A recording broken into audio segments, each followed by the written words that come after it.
నమస్కారం ఘంటారావానికి స్వాగతం. ముందుగా ప్రధాన అంశాలు. అర్హులందరికీ ఇల్లు ఇచ్చాకే ఓట్లు అడుగుతామన్న సీఎం. నివాసయోగ్యమైన ప్రాంతాల్లోనే నిర్మిస్తామని వెల్లడి.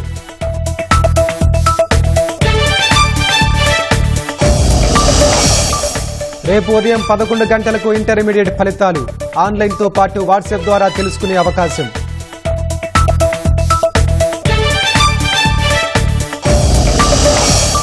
రైతులను నట్టేట ముంచిన అకాల వర్షాలు. ఉమ్మడి ప్రకాశం, అనంత జిల్లాల్లో పంట నష్టం.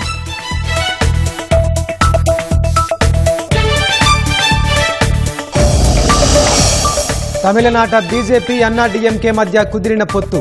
అసెంబ్లీ ఎన్నికల్లో కలిసి పోటీ చేస్తామన్న అమిత్ షా.